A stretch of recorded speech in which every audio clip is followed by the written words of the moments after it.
Hello my friends, John LaRuffa here with another Straight Up Solo. In this episode, we're going to take a look at the Marine Worlds expansion for Ark Nova. I'm going to just kind of give you an overview of it because it doesn't really, there's so much of the regular Ark Nova experience here that it's more like a kind of a preview demonstration, so to speak, about the things that are in here. So let's go ahead and get started. Okay, folks, and as usual, please like and subscribe to my YouTube channel if you haven't done so already. If you have, I do appreciate that support. Thank you so much. So this game, like it always is a huge table hog, right? And it doesn't really change one way or the other with the expansion. It's just the same. But there's a couple things that the expansion does give you. Number one, this board, which is different. So the difference here is this little tile.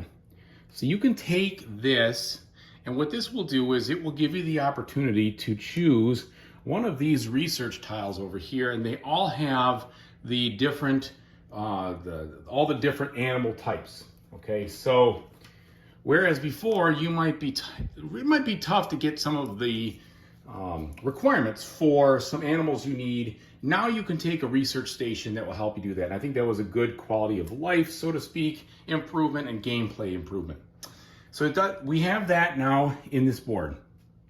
They also give you, and this is probably to me the most important thing that you get with this expansion, they give you a whole deck of alternate versions of these cards, okay, that are all different in nature. So now you draft what you want here to replace two of your cards that you get. And so you have some basic cards that you usually have, but then you have two other cards that are alternate. And there's a ton of different ones in there, which is to me the most, I'd say the most powerful thing about the expansion. That's the biggest change, is that all those do some different stuff. And so for example here, this one says perform one association task with a maximum of X value. That's normal, but this is at 5. You may place this action card on 1 instead of performing another action. And instead perform another action. So that one gives you something special there, and then the other sides are different. So they add a little wrinkle, which if you've played a lot of Ark Nova, that might be something you really like, okay? Then they also give you, of course, it says the Marine World, so you expect to see some fish. So you got fish, which need to go into a place most often that has, that is one of these little aquariums. And you can build two types of aquariums in this game. You could build them right off the bat, so you don't have to upgrade your build card. You can build a 2 size and a 5 size. Now they have to be placed by water. That's the requirement. So you have to build in some place, like I did over here, where they're touching the water. Okay, and so there's that. And those fish cards are fine. To me, even though there's a lot of them, that's kind of minor. It's more cards. This game was already overflowing with cards. There was tons of cards. So it helps round out some of the missing stuff. And most people who have been to zoos expect that there's some kind of aquarium-like thing there. There usually is. So it makes sense that they added that. I think that was good. They also added a bunch more of these tiles up here, which give you more variety in what you can get when you cross over those spots. And then they gussied up a few things. Oh, and of course, there's some more projects, there's some more scoring cards, those types of things there. And then they added these little alternate tokens, so they make them a little more thematic. Like these used to be just blue cubes, but now they're fish, or whatever else. There's a whole bunch of different ones. So that's basically what you're getting here with regards to the different situation.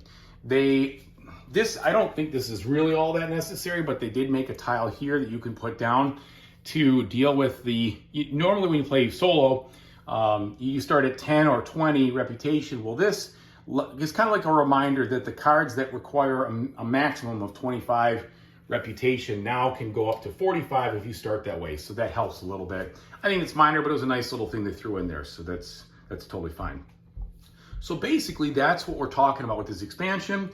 Not a major difference in the gameplay as far as like a whole new massive module, but there's already so much going on in this game with regards to the different types of boards you can do and the different animals and all those other things that I didn't think it was that big of a deal. It didn't add something massively different.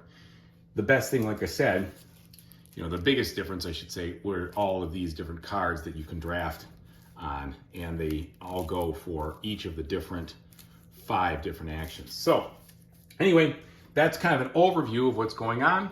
I have done an overview of Straight Up Solo on how to play the Ark Nova expansion, or not the Ark Nova game. So if you're interested in the actual gameplay, check that one out. But I'm just going to go right to what I think about this expansion. Okay, so that's just an overview, like I said, about what comes in the expansion, and I'll tell you what I think of it after having played with it. So, like I said, my favorite thing by far are those different versions of the action cards. I think that really does add a whole additional element to the game with regards to how you're trying to play things, your different strategies. It really adds a lot of flexibility, and some of them are very different than the cards that are in there, so to speak. They really kind of expand the decision space and the strategy and the different kind of tactics you can use to accomplish your goals. And so I think that's the biggest thing right there, by far. The other things, I do think it's the quality of life improvement of offering that research that has the animal icon is really good, because that can help you deal with, just not getting a good draw, on cards that you need to try to get some kind of requirement unlocked. That gives you a way to do it, which I think is really cool and very helpful. Other than that, I mean, the Marine cards are fine. They do nice things, but they're, it's just more, there's so many cards with so many abilities already. I don't think that is really all that ground breaking. It just kind of changes things up a little bit, and I'm totally fine with that. I'm not even trying to dog on it. It's fine, it's good, but this is not what I would consider an essential expansion for that. Where I would think this expansion helps is if you've played a ton of Ark Nova and if kind of looking for something to breathe some new life into it.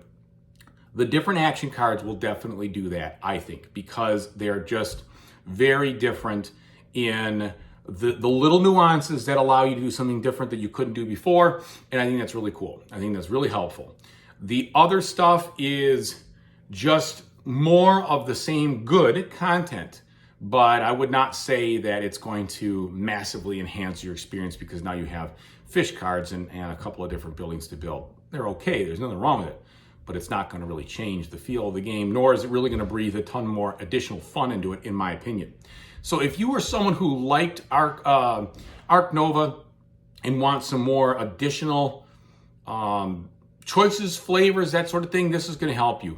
And you're going to like it. And especially if you've played a lot of solo and you feel like you've kind of gotten the game down and it's a little bit stale because you played it so many times, the actions are familiar, this can help you deal with that feeling and breathe some new life into it. If you weren't a huge fan of Ark Nova before, this expansion I don't think is going to change your mind, unless you were sick of the card play. But even then, I don't think this will be like a groundbreaker, like, oh my gosh, I have to, get into this game now, even though I didn't like it that first time or that much that first time. Now with this expansion, it changes everything. I don't think that's the case. That's my opinion. I do think it's a good expansion. The price was good on it. Everything, the quality, all that stuff's very good. And I actually think it did something that an expansion ought to do, which is not necessarily become something that's essential, but something that if you like the game already, it will allow you to play it, and it extends the experience of the game, so to speak, if it's become a little dry or a little stale. So I think it did a good job there, but it is not something that's going to massively say, oh my goodness, I will, this is a whole new game. There's so much there. Now, I would say this, the expansion by itself, if you're going to buy one, or I should say that you once you have it, you're never going to want to take it away. It's not overwhelming. The changes in the card drafting, for those who've never played the game before, they're going to be like, oh, okay, this is just what this card does. It's not like it makes it that much more challenging or more difficult to make a decision. And the extra cards are going to blend right in. So it's one of those expansions that you'll never play without once you have it, which I think is good. And it's also something that if you're going to teach this game to somebody else, it's not like, oh, well, we can't play with the expansion because that's just going to be too much to figure out. It just, I think it flushes out the game even more. So that's my 2 cents. I hope it's helpful to you. And as I always say, whatever you play in the future, I really hope you have a fantastic time doing it. Take it easy, everybody.